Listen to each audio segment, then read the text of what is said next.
Hello, everyone. Wilmar Calagwas here, and back with you for Step 1 Foundation, Module number 9. And thus far, we've gone through 9 modules, or 8 modules so far, now going to our ninth one. And as we've gone through the process of identifying what's in your business, what is the inventory of systems that you have you're currently running, and in having that analyzing all of that, narrowing down your niche and your focus. Perhaps you have many different products, or maybe you need to expand and explore new ones. And if you're a new entrepreneur, you got to really go back to your history and what your expertise and what you're familiar with, and create a business, something that you do really well and that's something that you're passionate about. Then you created a message and a unique position, so you can position yourself in the market so you can stand out. And then you got to know your industry a little bit, what the books that are out there, and then reading comments and just doing market research. And then that helped you create your ideal customer avatar, and just really pinning down exactly what how they look like and what they do, so that you are aware when you talk to people, and if they're the right fit, and if those are the type of clients that you can truly help and add value to. And then we figured out the systems and operations, and really just getting to see what you have in place. And then product service delivery, which helps in all aspects of communication and getting a clear understanding how you work with your clients. And then we got to our purpose and vision, which got you to really think about the big picture and how that would help you make decisions, what you get involved with, and then help others see the vision and purpose, and they would want to go along for the ride, so to speak, and support in what you're doing in more ways, and not just staff, but people in general that want to come along your vision to support it.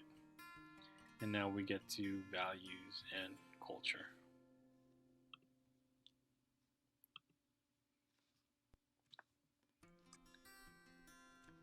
And here's what we're going to cover: how your core values will govern your business in the macro. So in the big picture of things, knowing your core values today, or restructuring, redefining, or just reminding yourself what the core values are for your company or the company that you're going to create, it will help with the big picture, because it will be like that guiding light into guiding you in who you want to get involved with, who you want to introduce the business to, and who you want to contribute into what you want to do for your purpose and your vision. If you don't have a business yet, then this is truly an advantage to establish the values early, because if you know them, then you will perform them and use them and be them. And so naturally, when you hire someone or you work with someone, then those values you'll communicate through your actions and through the things that you place in front of them, whether it's on your website or something that you give them, or how you interact with them. These values will continually be demonstrated for them to see, so that they know the culture and the values you have as a company. And therefore, people really work with people rather than work for a business or with a business, or vice versa. How values create the culture for your company, which is very true. And that's why values need to constantly be in the forefront of the company, and continue to have those things communicated so that people are aware of it, and the more that they're aware of it, the more that they will act upon them. And naturally, when it stems from you and you're constantly have these things in mind, then you'll naturally become them, and then people will pick up innately with the culture and the values that you hold because you demonstrate that on a daily basis, whether it's personal interaction or through email or some kind of communication that you send out to everybody, or maybe it's the videos that you put out there as an owner that continue to communicate and demonstrate those values and culture. Remember, people don't work for companies, they work with people that share the same values. And that's very true. I think even if you're not a business owner today, people that and companies that you work with, values are, very important. And when those values don't really match up with people, then you'll see people that you work with quit because their values are just totally different, or they don't fit the culture of the business. I've talked to, HR, execs where, culture is important. Even, I've talked to, talent hunters that, may find somebody that has all the qualifications on paper, have all the experience, but the culture is just totally different and the values are totally different, and so it's just not a good fit to placing that particular person in that company. So this, knowing the values and your culture really protect you, hence govern as you grow as a business in the big picture of things. So let's get to it. Let's go to the STB Implementer 7-Step Process Handbook Guide and start hammering the values and the culture.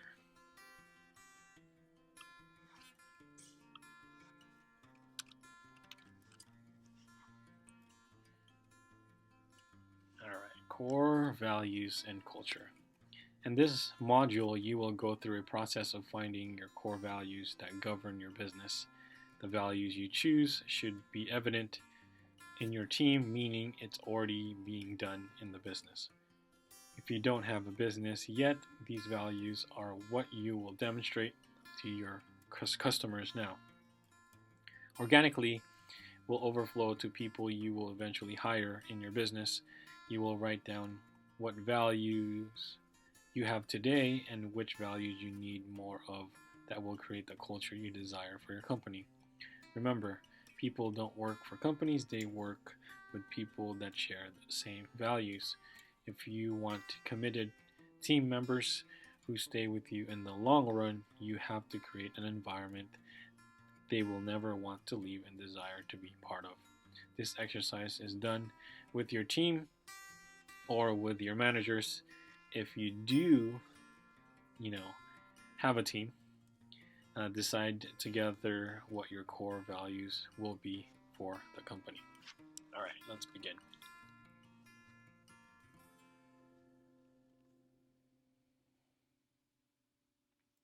Step 1. Make a list of the top 5 team members that are valuable to your business that you cannot afford to lose. And so you have to, if you have a team, have a meeting with this particular step and, evaluate, the top, 5 or top 3, or if you just have one, then obviously, you would choose that. Hopefully there would be, a top, team member if you only have a couple of people. So let's just say Ted, Vanessa, JV, and CJ.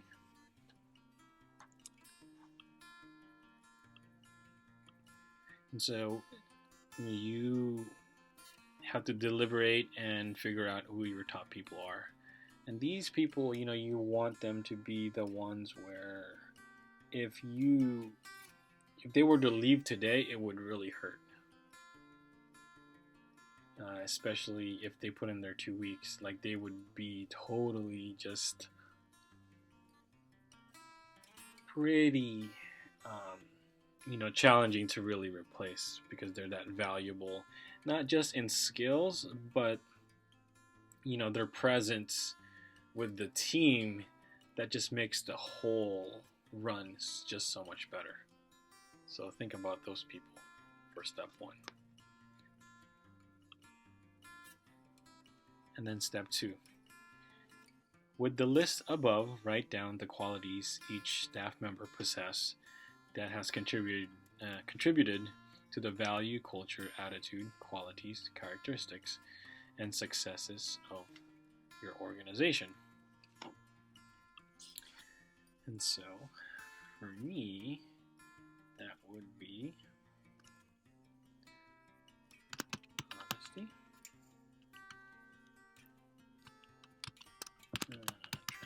transparency, it would be loyalty,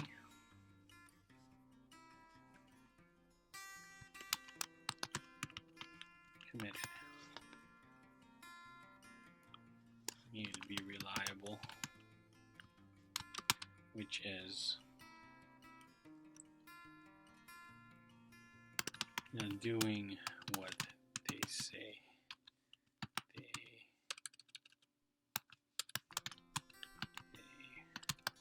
were going to do. Someone that can communicate,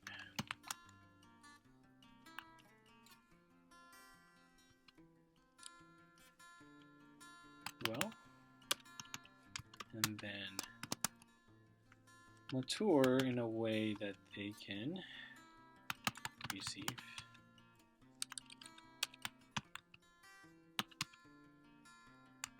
feedback. And then someone that has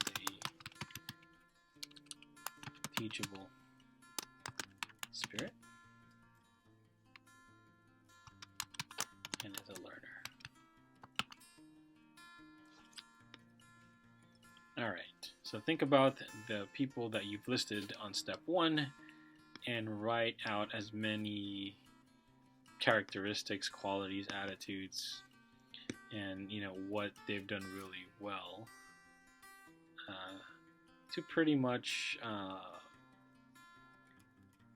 advance and improve the business that you're in. And here I want to add committed to customers.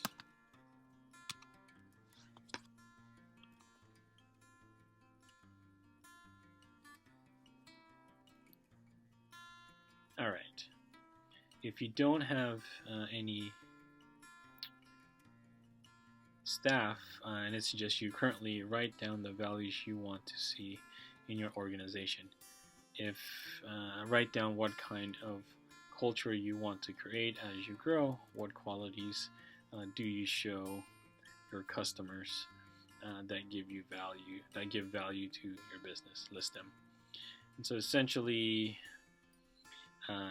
you've already done this if you're a business owner, so just skip down to step 4, and then here, if you're a new entrepreneur, you skip down to 3, and that's where we're at. Just want to show you how that works. And so if you're a new entrepreneur, write something similar to what I've done here, based on the foreknowledge of what qualities you want and what you're looking for, that you have, that you think would create the most value, and then you would hence are aware of those things. And when you hire other people or when you work with your clients, you constantly demonstrate these characteristics. So step 4. So out of the list, decide on 3 to 12 you want to see in the culture of your organization. All right, so I want, let's see if I can narrow these down.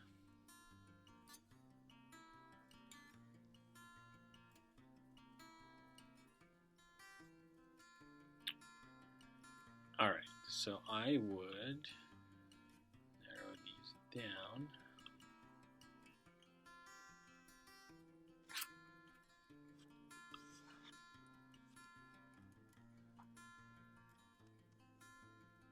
It would be reliability,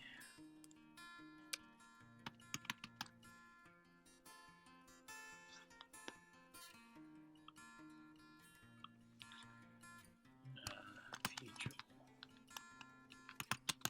spirit, learner. Yeah, this has come to be like my favorite characteristic. Is someone that's teachable and moldable.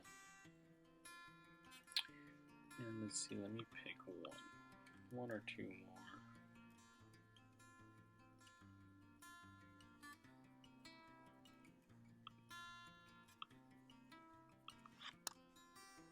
Let's see.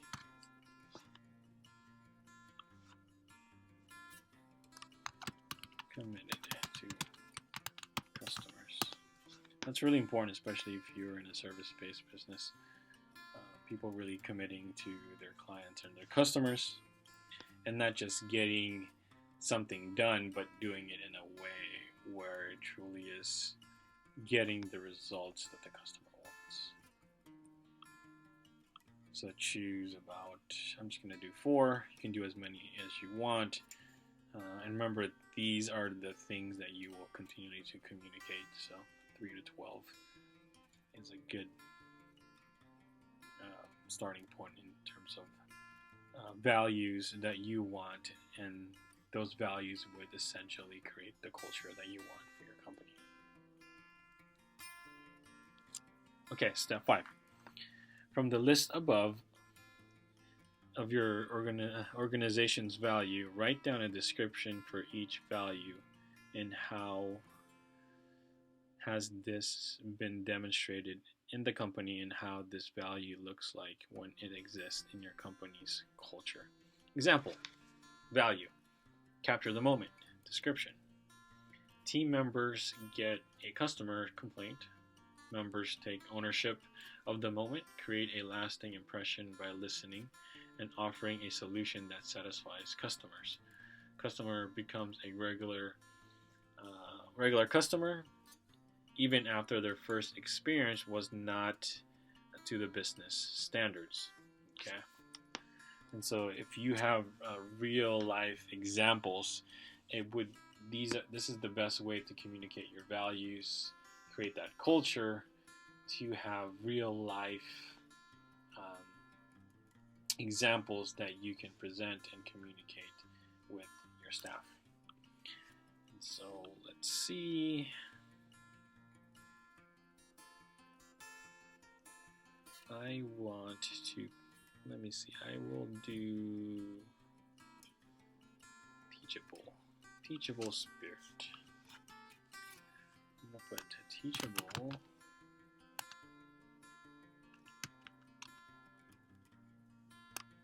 spirit and a learner.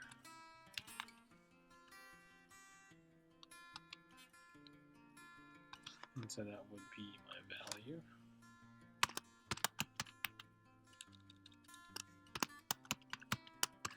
Teachable spirit and a learner. And you do the description.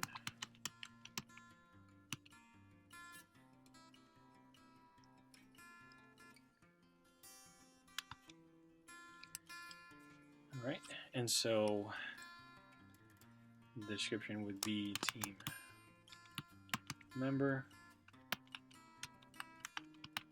work with a team leader,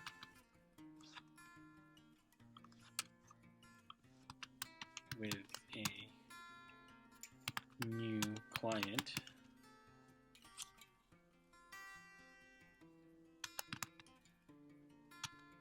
and let's say team member 1. No, it's team member. And team member had more experience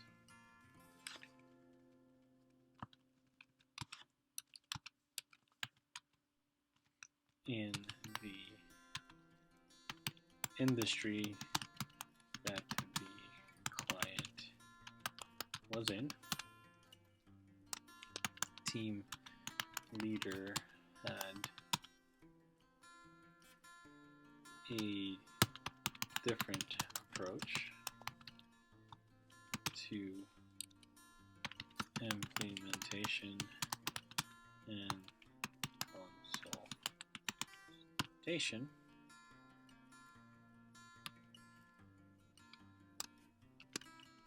But team member who had more experience still was able to take feedback and recommendations from team leader.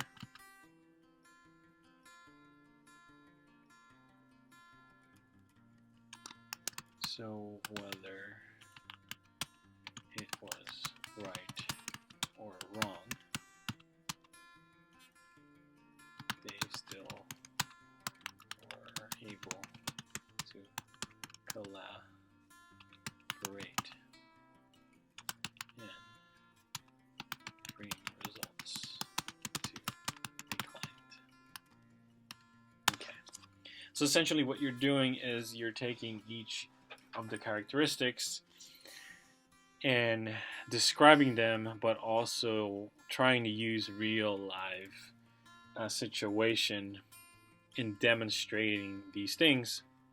And as you bring examples that are real life examples, then it becomes real to the team and to the staff, and it's a constant validation that your company and its people are truly demonstrating these values, and these values are again going to carry you as you grow in numbers and staff, but also in growth as far as a business.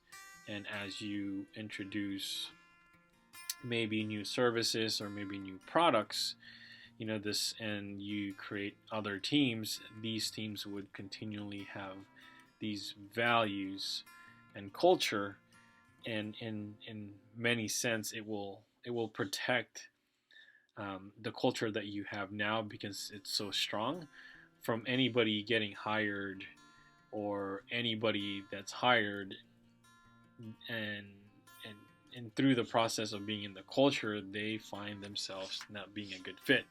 So you'll find that those people will probably quit, or eventually you'll realize they're not a good fit because your culture is so strong that it's just evident when people are working with them, and people are open and they can communicate these things to you as a business owner. Therefore, you are these values, since everybody knows them, are constantly protecting the group and the culture.